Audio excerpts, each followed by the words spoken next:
Maybe there was also some cash. And Britain's spies approached the Ottoman appointed governor of Mecca. Well, they didn't use the word governor, they used the word Sharif. The Sharif of Mecca. Maybe that's where they got. The Americans have the sheriff in the town sheriff. So he was known as the Sharif of Mecca. And his name was Hussein bin Ali. If you get a copy of my, I don't know whether we have it at the back, the Caliphate, the second edition? Yeah, okay, all right. We have it at the back. The Caliphate, the Hijaz and the Saudi Wahhabi nation state, second edition. At the back of that book I have put a copy of a proclamation issued by Hussein bin Ali. What Hussein bin Ali does not say when he announces that he is now revolting against the Ottoman Khalifa, who is a figurehead. He wields no power. The government is not in his hands. He is revolting against the Ottoman Khalifa and proclaiming his independence. This is what the Zionists wanted, revolt, the Arab revolt. And he explains why I'm doing it. Because these fellows, look at what they're doing. Look at how they're behaving and all the anti-Islamic activities and so on. Well, what Hussein bin Ali does not say is that he accepted how many million pounds? 7 million pounds from the British as bakshish to revolt in manifest violation of Allah's command in the Quran. Upon this revolt of the Sharif Hussein, and he says, well, I want to be Khalifa now. The Arabs want the Khilafah. The rest of the Arab world is now in a state of revolutionary turmoil. We also want independence from the Turkish Ottoman rule. And the Zionists, with the first Arab Spring, the Zionists are able to succeed in cutting off the Ottoman Empire from the rest of the world of Islam. In 1914, the war took place. The war began. They call it the First World War. Against Rome. Yesterday we told you who was Rome. These were wars of unprovoked aggression. These were wars based upon a fraudulent belief that Islam had ordained eternal and perpetual jihad against all non-Muslims. And our objective is to transform the whole earth into Darul Islam. We still have some fools around who believe in that nonsense, including some so-called scholars of Islam, Eastern Europe and Europe. And during these 500 years, I told you yesterday about what they did to Christian women. I told you yesterday what they did to Christian boys. But Prophet Muhammad alayhi salatu wasalam had made a prophecy, and I quoted it yesterday. He said, لَتَفْتَحَنَّ الْقُسْطَنْطِنِيَّةَ, you will most certainly conquer Constantinople. وَلَنِعْمَ الْأَمِيرُ آمِرُهَا وَلَنِعْمَ الْجَيْشُ ذَلِكَ الْجَيْشُ. He praised the army and he praised the commander of that army which would conquer Constantinople. He never said that in order to conquer Constantinople you're going to have to fight Rome. It doesn't say so. Constantinople is the heart of Rome. And in Constantinople is the cathedral, which is the preeminent cathedral of the whole of Rome, Hagia Sophia. What the Ottomans did not do is to go to the other hadith, which is in the Sunan of Abi Dawood, in which the Prophet alayhi salatu wasalam gave to Mu'az ibn Jabal, who was sitting with him, the timeline. He said, Umar Bayt al-Maqdis, Kharabu Yathrib, that when Jerusalem is flourishing, center stage in the world, at that time, Yathrib, which is Medina, would be in forlorn desolation, Kharab. Kharab Yathrib, Khuruj al-Malhama.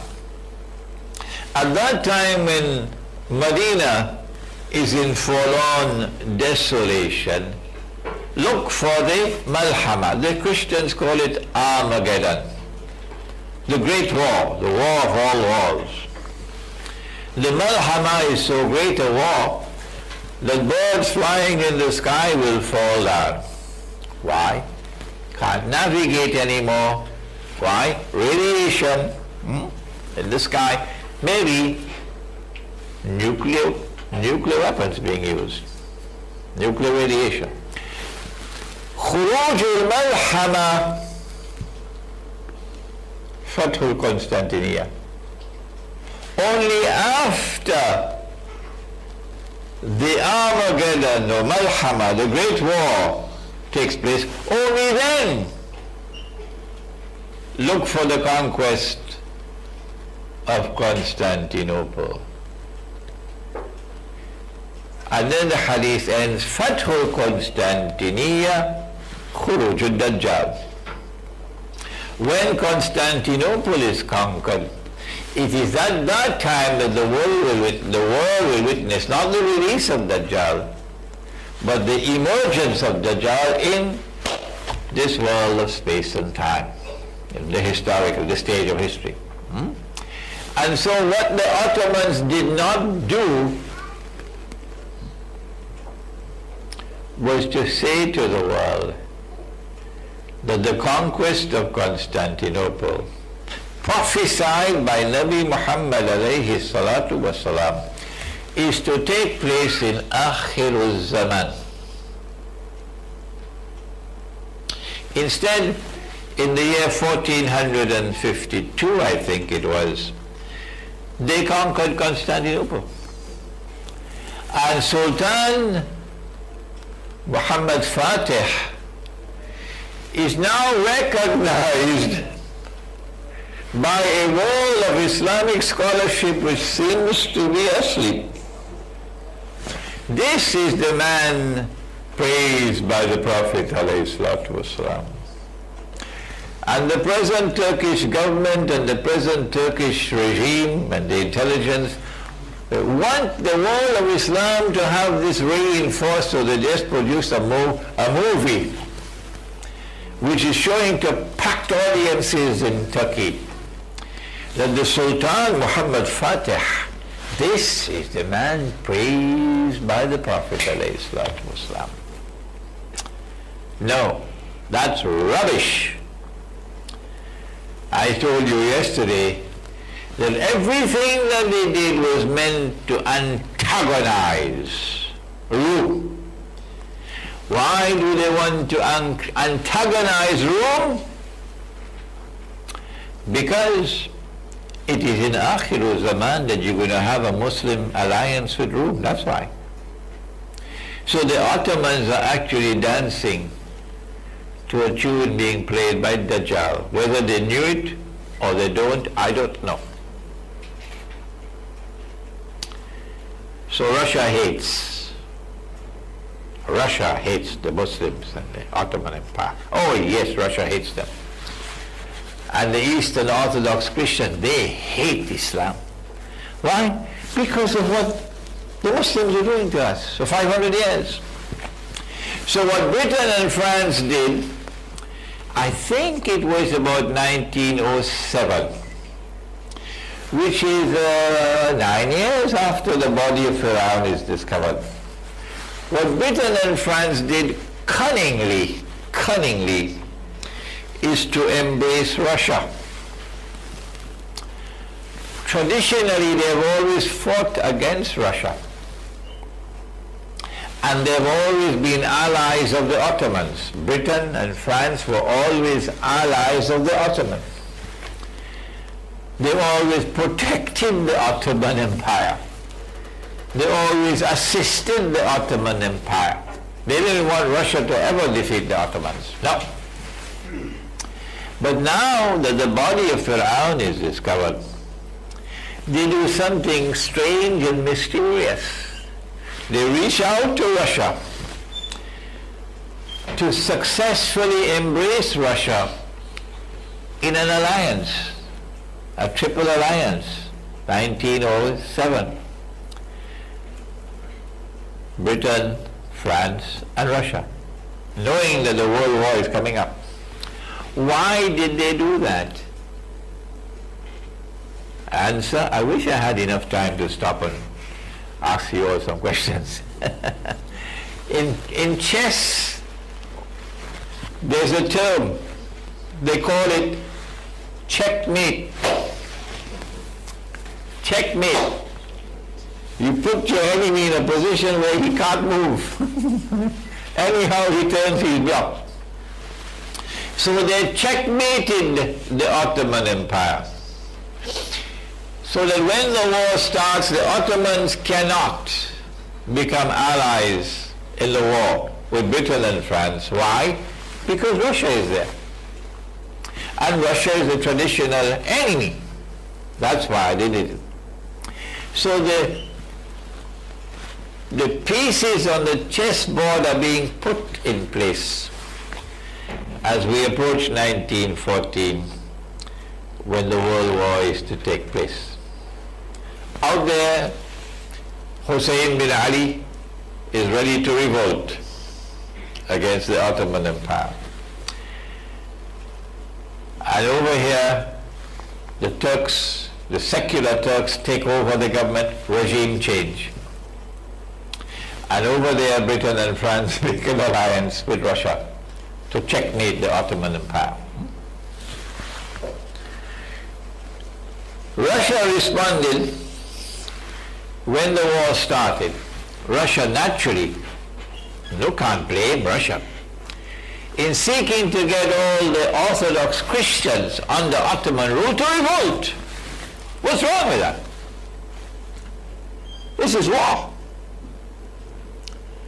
And as the Armenians revolt against the Ottoman Empire, what the secular Turks did,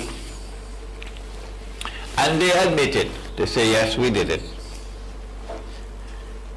was to forcefully remove millions of Armenians from territory in which they were located, which was vulnerable to Constantinople, to another area. And a great massacre took place.